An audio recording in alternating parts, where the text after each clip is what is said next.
It's just not chill. He's too excited. So Beth, thank you for having us in Leeds. No worries. Coming off the back of Paris, a few weeks ago. Yeah. How are you feeling post? We know that was such a big race for you, and obviously quite overwhelming and not quite 100% sure what you'd done after you'd achieved it. How do you feel now? I feel good. I feel like it's been quite nice to have a couple of weeks of getting back into routine and just everything here in Leeds, and get my head down again for Pontevedra, and it was nice to have like a week or so just kind of relaxing and kind of doing easy training. But the push is on again and for the final, so feeling good. Good. And we also, you just mentioned there about your routine as well. You tried to keep everything as normal as possible going into that race. You referenced after you won the race as well that was your aim, was to try and keep everything as routine as usual. Charlie's quite a big part of that. Yeah, he is. How is it kind of having this as your base and having your dog and everyone around you in that kind of week building into a race as big as that? Yeah, I think it was really important. Trying not to make it like a big deal, like it's just another race, it's the same people who are racing. Yeah, it's got a lot more importance on it, but I was just trying to keep it as normal as possible. And doing my final prep here in Leeds was ideal because I have all my training partners here, my coaches, my physio, my boyfriend, my dog, even in that order. Even my sister lives here, so it was nice to have everything just really. It just felt like home, and I was able to do my final hard prep here, and then go to Paris and do the last final touches there. Yeah, just really cement that. I know. Yeah. And bringing that medal home, how did it feel, kind of showing that to people and just being proud of what you'd achieved? I know, it's actually, because I was travelling home and I had a bum bag, it's actually still in my bum bag, and I go out with that bum bag all the time, so walking you just around. feel the weight of it. I'm walking around with 2 medals in there still, but not for any other reason, just because I just keep forgetting to take it out. Just a reminder, isn't it, on your hip? I think there's a picture of me looking at it, and I just feel like I'm just staring at it because it just meant so much. It was my biggest goal of the season, and that's what I said at the start of the year, that I wanted to go there and get on the podium, maybe win, I don't know. Yeah. So I think having everything geared towards that race, and I'm just so glad that it can all worked out. Hopefully the same next year, but we'll see. I mean, that's it. And looking back to 3 or 4 years ago when you first decided to give it a go, and getting that initial, because I know you got a text from Johnny, or you already were in sort of with Johnny and Ali and had that relationship. Yeah, I knew them. Just I'd been on a cross country team with Alistair back in 2009 cross country team, and I obviously knew them. I'd never actually met Johnny, and I came up to Leeds in my school half term to give it a go. And that was while you were a teacher, physics teacher? So but I had to, because the only time I could come and try and train was in my half term because I was working, but then I had to hand in my notice if I wanted to finish at Christmas before half term. Yeah. So I ended up handing my notice in, so I didn't have a job. Oh, wow. And then I was like, right, well, I hope I like Leeds. And then Johnny messaged me and asked if I needed anywhere to stay, and it all worked out. So because you briefly moved into his house as well for a time. Yeah, I was there for just under a year until I got myself sorted in Leeds. So I was there for quite a bit, and it was good to kind of see it at first hand. Yeah. What it was going to take. Yeah. Yeah. I think as well, it's so important to note that you've already had such an impressive career in athletics before triathlon as well. Having already gone to the Commonwealth Games, already been to an Olympic Games. Yeah. That feeling of pride that you must have, not only representing Scotland, but also Great Britain, and getting the opportunity to do that again, but in a different sport. I know, I think not that I took it for granted, but I was really young. I was 21 when I made my first my Commonwealth Games team, and I was 23, 24 when I went to the Olympics. So I was really young, especially in an event where you don't usually peak until you're in your 30s, for women. Not that I took it for granted, but it kind of just happened. And then obviously didn't go to 2020, and it's been like a struggle. Like, it's been hard, and it's not like, obviously I'm doing well now, but it was really challenging and hard, and it's been a bit of a roller coaster. So because I guess you're almost having to have that thought as well of, do I potentially retire or take a step back? Or do I switch it up and know that I've got another cycle or another couple of cycles in me? I think I'd fallen out of love with it a little bit, and when I in 2016, and I just didn't want to do it anymore. I just didn't want to run anymore, and I just felt like I needed a new challenge. So And so I was having a little research, and I saw that you'd already swam when you were younger. So was that national level, or was it kind of a bit below that for school? So I did Scottish schools. I think I got 2 silver medals in 200 backstroke at nationals. But they're Scottish nationals, not English nationals. But when I put that together, I almost see swim, bike is a grey area, run is obviously there. Bike I'd never ridden. But I see that and I'm like, that's almost like a premeditated triathlete, but it's almost just not quite connecting the dots straight away. I know. I think, I only rode, I didn't have a bike until I moved to Leeds. So I hadn't done any sort of clipped-in riding before, and it was definitely one I had to kind of, swim and bike were the ones I had to work the hardest at, because I had 8 to 10 years out the water where I didn't swim. So, had to get the feel of the water back again. No, definitely, and also I guess there is that big difference between pool swimming and open water as well. And I'd never swum open water actually. I've never even put a wetsuit on, so there was a lot of new things. You're suddenly like changing your like athletic suit for a wetsuit. I know, there was a lot of, and then even just like running after you've done all that. I guess normally you would just go for your run, but it's like, okay, let's do this before you go. You're fresh. And just the volume of training as well, that was big. Because what was the distance like when you were running? So I'd probably run, like, when I was doing the most, probably 80 or 90 miles a week. Probably more like 80. And then it was just different. How did you switch it completely? And now I run half that distance, 35 miles a week. So, but I just get so much from the swim and bike side. So, and I think as well, like, we have to talk about your 5K. 1441. I know, Like, I know you've said like I'm not a 5K runner. There's no pressure on me to put out that time. No. I think in a quote somewhere you said that I would be happy with 15 minutes something.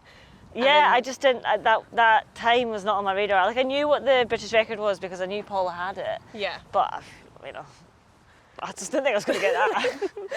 You're sat there going, I'll just see what I can do on the day. I know. I actually wasn't going to do it. I had a really big week of training, and I was quite tired, and I just didn't really want to do it. But I turned up, and I feel like that's every runner, isn't it? Before they're about to go out. I know. Like, I don't feel like it today. Got my head in the game, and then I actually quite enjoyed it. I wish I could go back and do it again.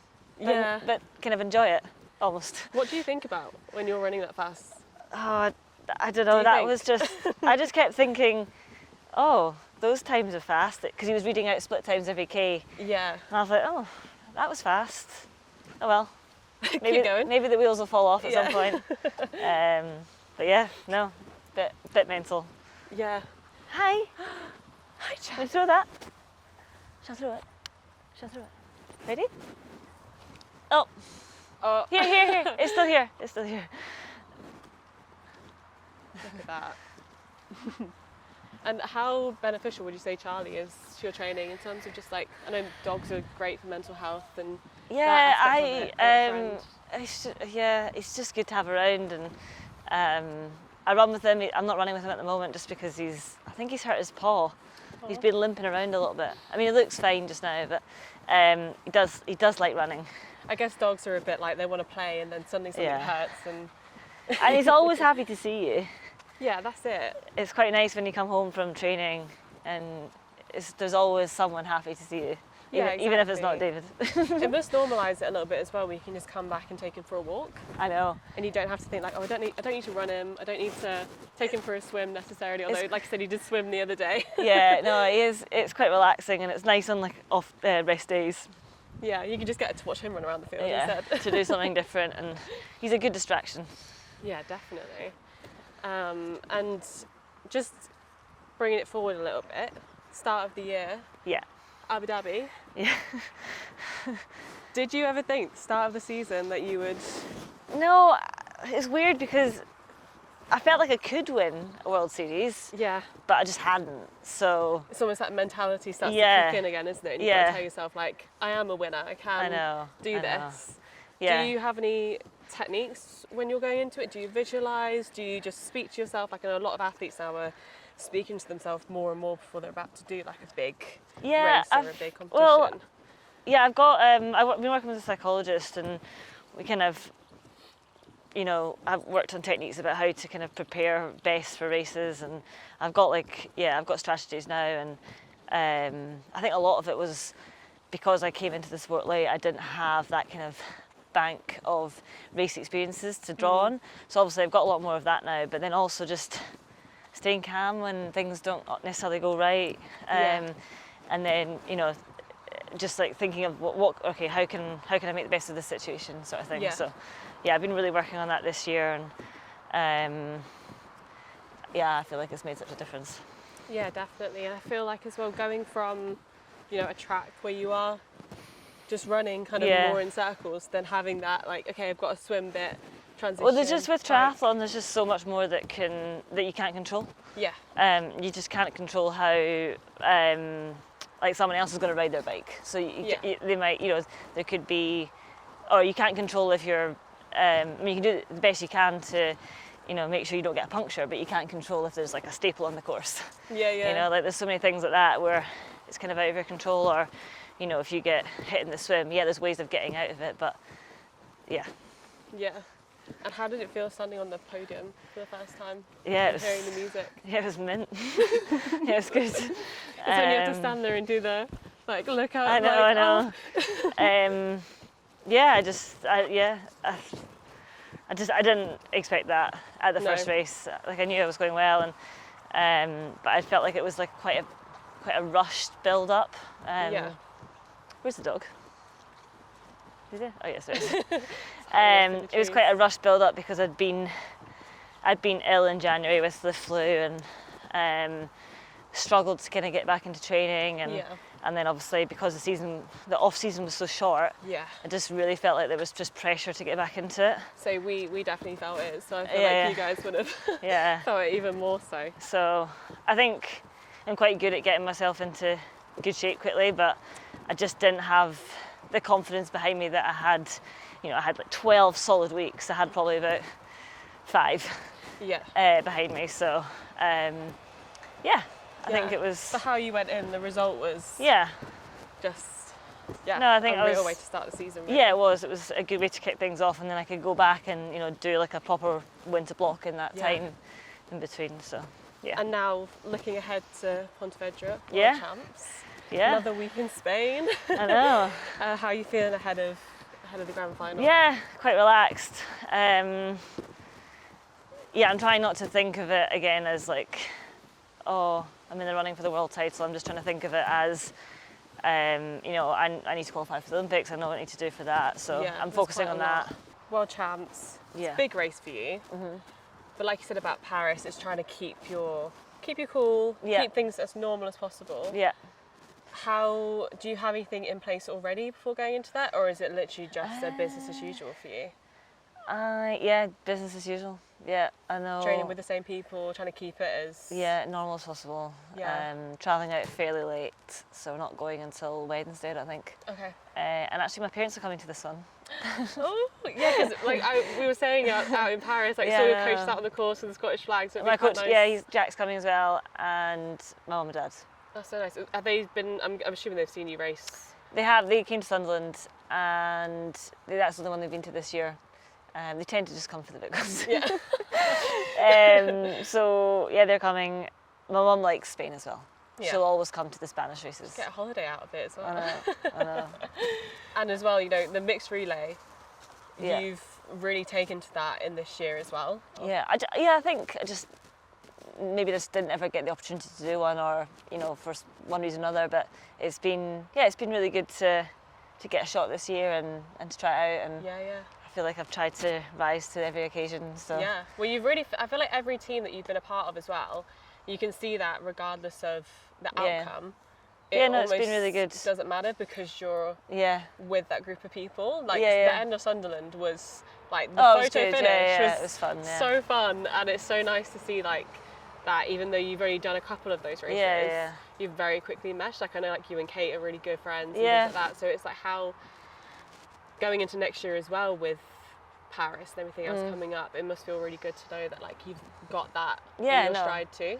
It was really good, and I think in Paris I had a mechanical, so it was good to see what happens there. Like, could I still stay with the group? It's been a good learning curve, and I definitely think the Super League racing has helped because I've not done so many actual relays, so that sort of fast and like reactive racing has been really good practice for that. So Beth, really good luck in Pontevedra in a week's time. I'm sure you're going to smash it, and Charlie thinks you're going to smash it as well. Yes, Charlie's too impatient. Thank you. Yes.